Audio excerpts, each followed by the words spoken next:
ladies and gentlemen, and welcome back to the Ultimate Doctor Who Marathon. This is the show where I take a look at every classic Doctor Who story, plus a bunch of Big Finish audio dramas, one episode a day, 7 days a week. And today, on the 24th of July, 2019, we're starting to look at the second story of Season 17, the second story to be written by Douglas Adams, and, and the first story to include overseas footage in City of Death, Part 1. City of Death, Part 1 blows Destiny of the Daleks on the entirety of Destiny of the Daleks out of the water. We start off with this great atmosphere, oddly enough, some great studio filming work, as you have this alien spaceship who's must save his race, basically blow up in a great action-packed, intriguing, mysterious start.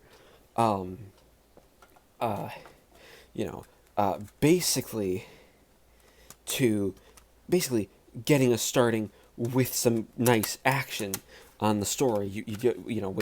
Without actually having, necessarily.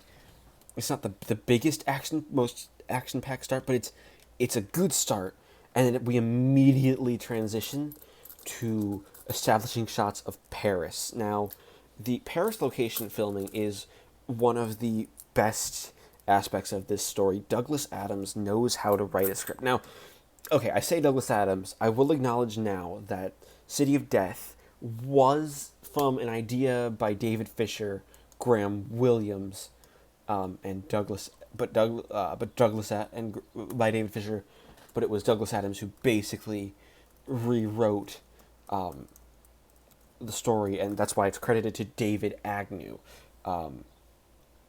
because it is, it is mostly the rights for the story. I think belong right to Douglas Adams and not to Williams or Fisher. It's, but and as a story, as the episode starts, and when you get to Paris, Michael Hayes' direction really kicks into high gear as we really spend a lot of time just having the Doctor and Romana wander the streets. The idea is that they are on vacation here. They are having a lot of fun, and they are they're relaxed. When all of a sudden there's some disturbances in time. They end up at a cafe, and you get this moment where this artist is sketching Romana. She looks back, he gets annoyed, throws the sketch away, then time reverses itself, and we see the scene again, which is great. That sort of adds up, oh, here's this mystery, what's happening with time? This is Paris in 1979. Now, while this is all going on, you have a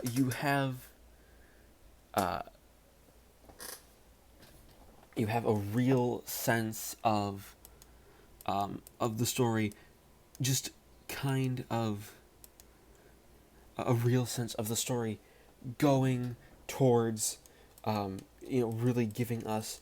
You have this Count Scarleone, who is played masterfully by Julian Glover, who's pretty famous British actor. He was in The Crusade, way back in 19 back in I think 1965, I believe. Basically in the 60s.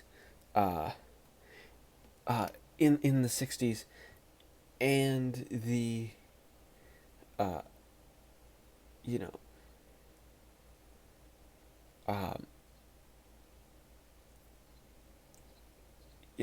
and he brings the role, this gravitas. Like, he's studying these experiments in time travel, where you have this Professor Kerensky, played by David Graham, who actually voiced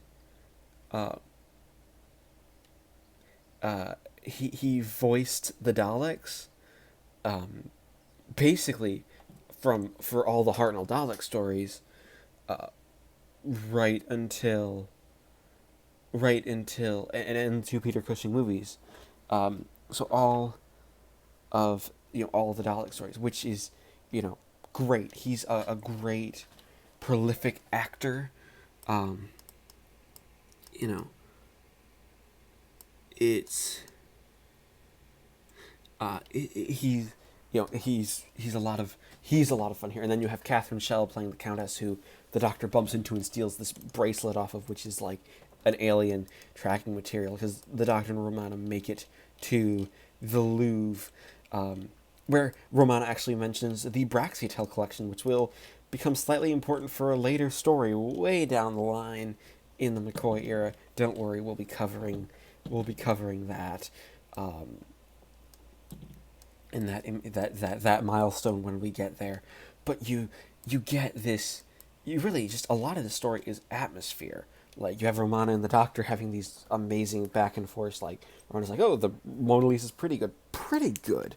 These great. There's just this great back and forth. Um, you know, you have.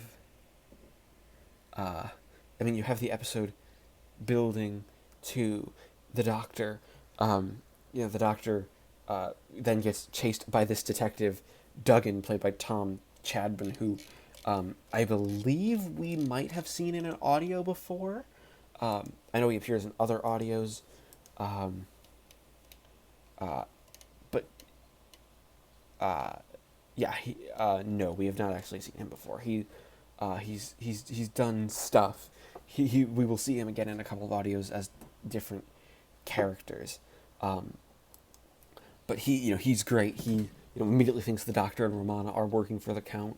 Then they all get basically jumped by the Count's butler, Herman, who takes them to the Count, and we get this big reveal that the Count, not to our characters but just to the audience, that the Count is the alien from the beginning of the story, which just sort of ties up this episode in this nice mysterious bow, creating some great mystery here.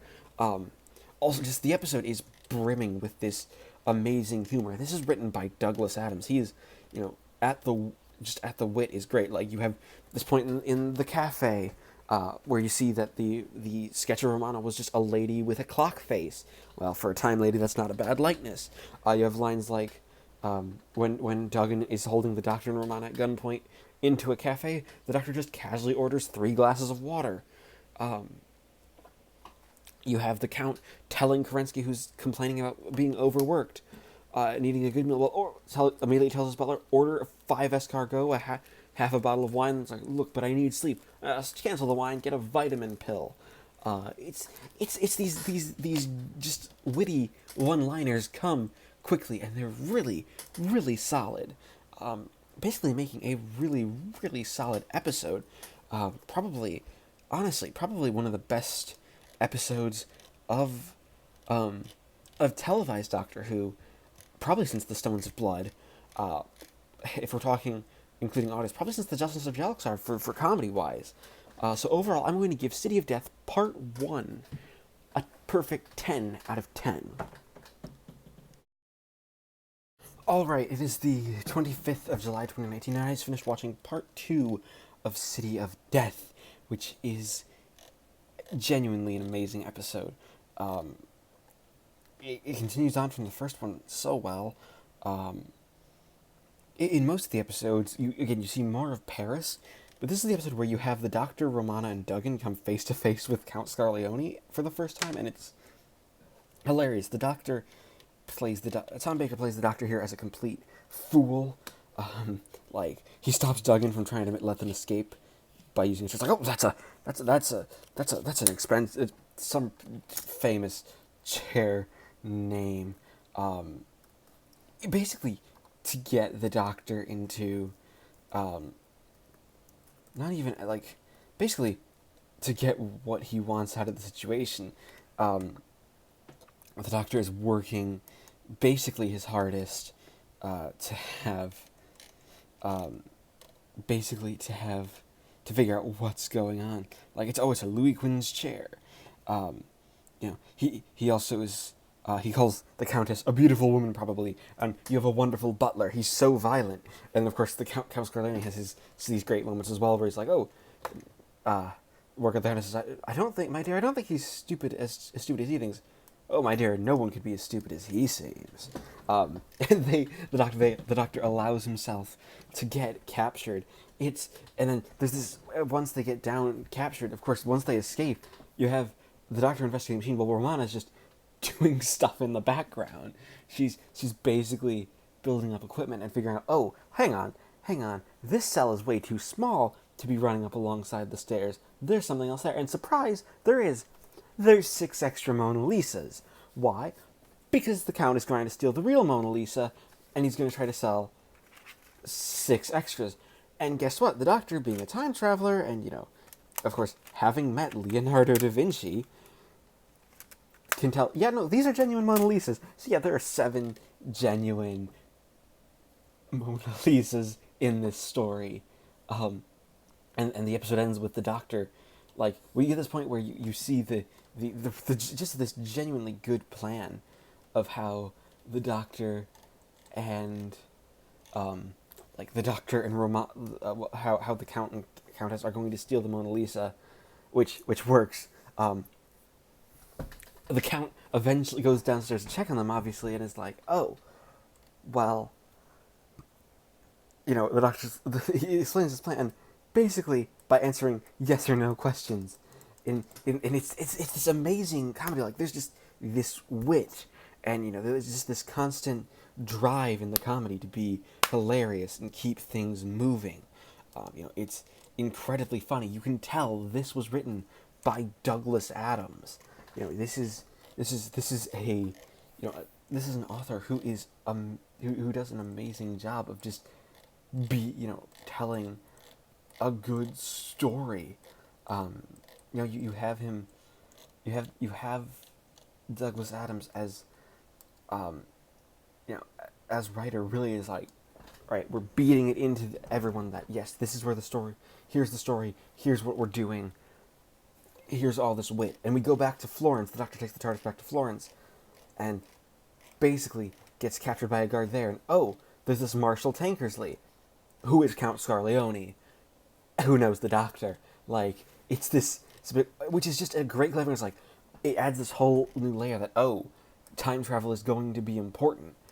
You also get this, explanation of what the time machine is that he's been having Kerensky built, which is, like, the idea is that he's using Kerensky basically to create something that can end the world's hunger, by taking an egg and making it a chicken within 30 seconds, taking an egg and making it a chicken within 30 seconds, they can feed the world. But then it also just kills the chicken. Then the doctor reverses the polarity, and it can reverse it back to an egg, and it's amazing. Of course, and Duggan, who is just a great character, he gets, he's basically half of his character is just hitting people on the head, being this overly violent character, where you really don't have, you have,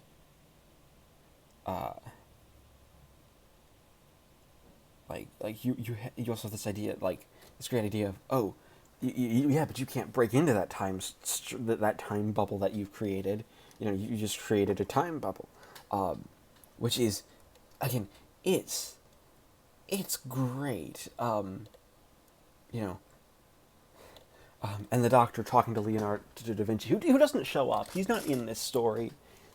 He's just sort of, we're just in his workshop, and the doctor's mainly just talking to himself, which, for one, is hilarious, because the doctor's being the doctor, and it's a really, really good cliffhanger. Like, you have all these, Douglas Adams has really created a plot where you have all these, like, threads of the story that could very easily be, that are slowly coming together at the because we're halfway point. This is we have 2 more episodes to go, and you have a really good sense of, okay, we're moving along, and we're actually telling a story at what turns out to be a really, really good pace. The pacing of the story in this episode in particular is excellent. The direction also is great. Michael Hayes really gets a lot out of the Paris shoot. That they are in Paris. Anything outside is done right in Paris, because that's basically what we're doing. Um, it's it's one of those amazing stories. It's really good. So overall, I'm going to give City of Death Part 2 another 10 out of 10. It is the 25th of July 2019, and I just finished watching Part 3 of City of Death. The episode where we actually get the big explanation about who Count Scarleone really is. The big explanation here is that Count Scarleone is Scaroth, the last of the Jaggeroth, the alien that we saw at the very beginning of Part 1, and is one where we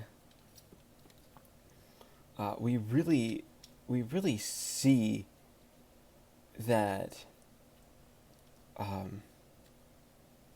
we really see the story go into full gear. You have this idea that he's splintered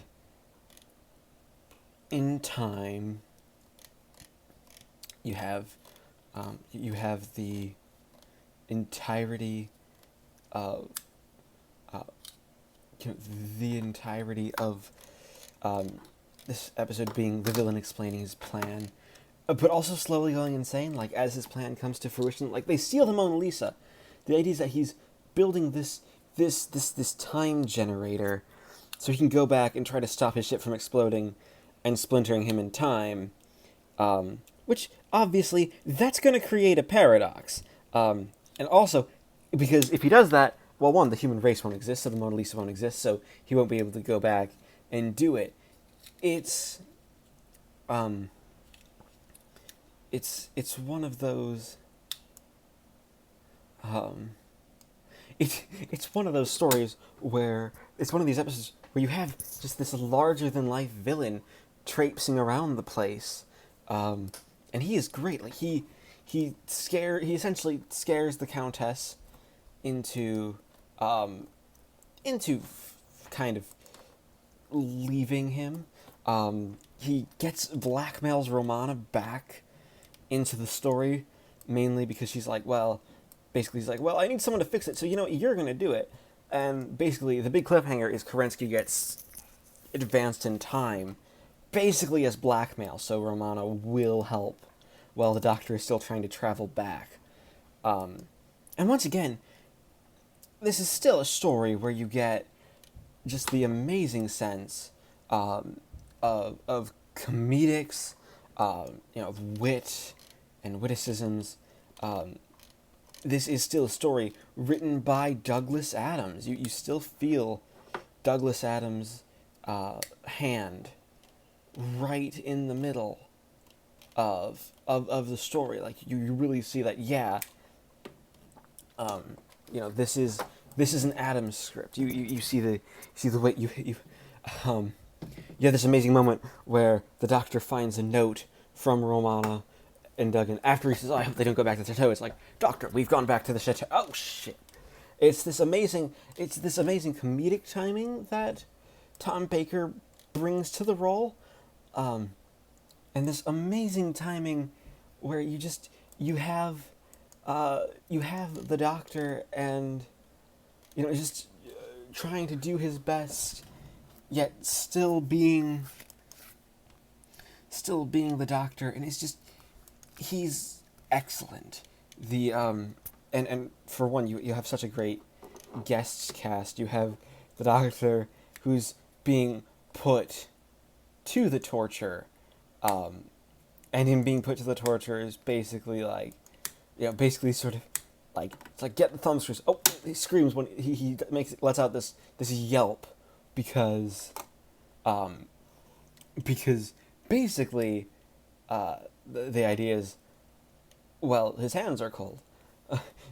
It's just this is this amazing story. It's an amazing story where you have these great bits of comedy, like, oh, we're really, like, it's obvious that Tom Baker is having a good time, and that comes, that comes through very well in the script. um, and it's obvious, like Peter Halliday, who was Packer in the Invasion, plays the soldier, who's basically paid not to ask questions. Um, Again, another great character. This is just a story full of great characters, and you don't even realize that. Honestly, very little happens in this third episode because it's a third episode, but I'm not faulting it for it. You're having way too much fun here with the characters. You're having way too much fun telling this story, um, while the Doctor and Romana are still, having, like, Duggan and Romana get this great moment. Romana gets to be sort of the prim and proper female character that she was sort of introduced as. You get her, um, you get her as, as the character's like, well, like, and there's this point, like, there's so many gags that I don't want to ruin it. But I will say, also, just the sets are really, really solid. Leonardo da Vinci's workshop, where a lot of this episode takes place, is just a set. And it's a really good historical set. Once again, bringing in that excellent sort of knowledge of that the BBC always has when they set stuff in a historical setting. Like, they give us the big historical crazy set. Um, it's you have, Catherine Shell is great. You have, the Louvre appeared. Like, you have this amazing point where Romana and Duggan are in the Louvre. The Mona Lisa's been stolen. The lasers are up. They see it and they're like, oh, well, what's um what is um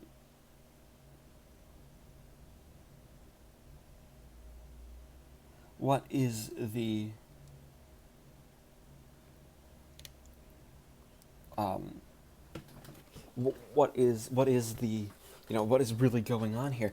And it's great. Like, Duggan then jumps out a window. Like, you don't see him jump out the window, but you hear the crash and you see Romana's face. Like, this is Michael Hayes does a really, really good job to hide points where he's like, I don't have the biggest budget, so I don't have the biggest budget. And that really shows. So there aren't really many flaws. It's like, this is some masterful stuff that Douglas Camfield would be doing. So overall, I'm going to give City of Death Part 3 another perfect 10 out of 10. Alright, it is the 26th of July 2019, and I just finished watching Part 4 of City of Death, the thrilling conclusion, which is a 25-minute episode that goes by in a breeze. This is the episode where we get the most time travel. You get Scarleone's plans basically thought to conclusion. And the story essentially builds up to said thrilling conclusion of the Doctor. Basically, the day is saved by Duggan punching Scarleone in the face, which is, you'd think, oh, that's really anticlimactic, but no. It's oddly a really solid way of finishing the story. Like, it catches the villain off guard, and it's like, wait, really? This is how our story is ending, and in a way that makes sense for the villain. Creating, because the whole point is that they just have to stop him from getting to the ship, and to make sure that his past self presses the button. Because obviously, like, if they fail, they wouldn't be able to even attempt it, because they would never have come. Duggan would never have come into existence. In what works as an excellent, really, way of doing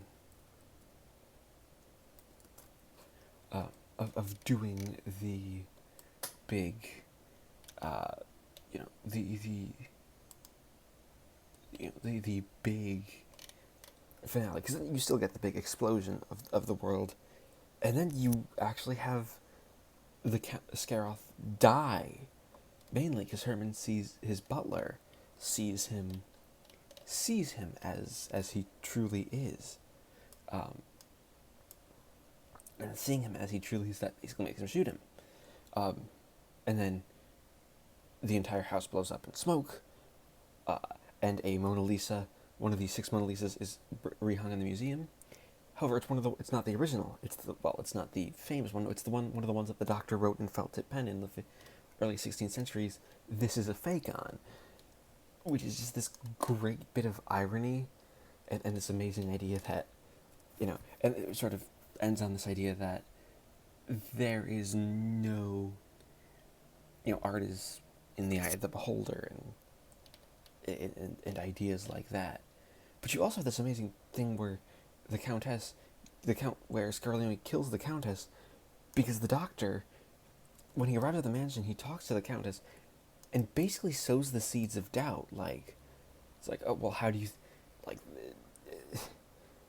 he quotes Shakespeare, so she basically flexes and is like, well, here's the first draft of hand. It's like, oh, I recognize it. Yes, this is my handwriting.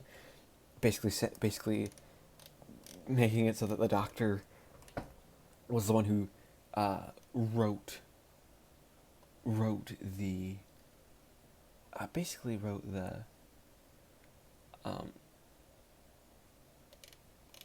wrote the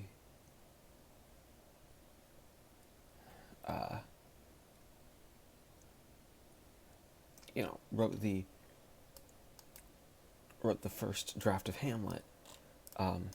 So much so, even calling this like mixed metaphor into question that Shakespeare wrote. But then basically it's like, you're basically done on trinkets. And then Catherine Shelby gives this amazing performance as she slowly breaks down. It's a lot of it's done with her eyes until she actually confronts the Count, who then shows himself to be Scaroth, and, well, she gets killed. It's one of those. It's actually quite a sad ending for the character.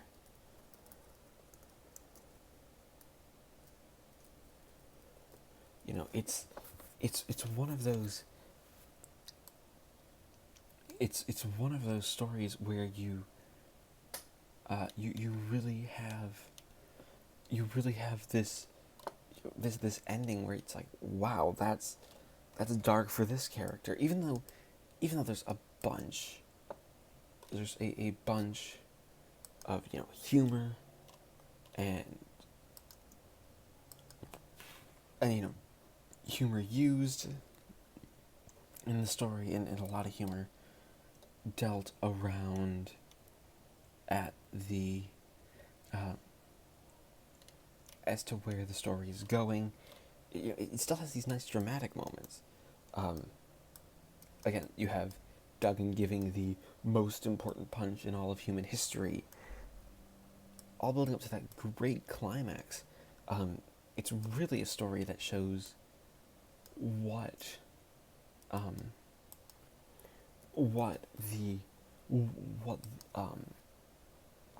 Douglas Adams and Michael Hayes and Graham Williams really can do. This is the pinnacle of the Graham Williams era.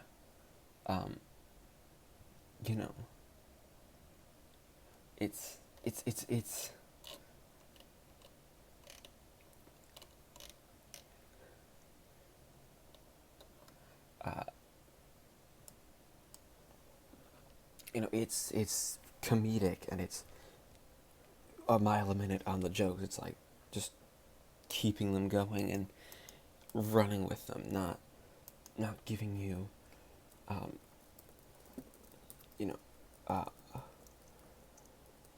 not giving you the time to, not giving you the time to stop and breathe. No, keeping things going, and keeping the story, moving on, and just building up to an ending. So overall, I'm going to give City of Death Part 4 a 10 out of 10. That being said, we add up the scores and average them out to give City of Death, the highest rated Doctor story ever on television, a not very surprising final score for the entire story of 10 out of 10. Thank you, everybody, for watching this installment of the Ultimate Doctor Who Marathon. As always, please leave a like, comment, and subscribe if you already. And join me next time when we take a look at the third story in season 17 and the first story to be produced for the season, and the first story starring David Brierley as K9 in The Creature from the Pit.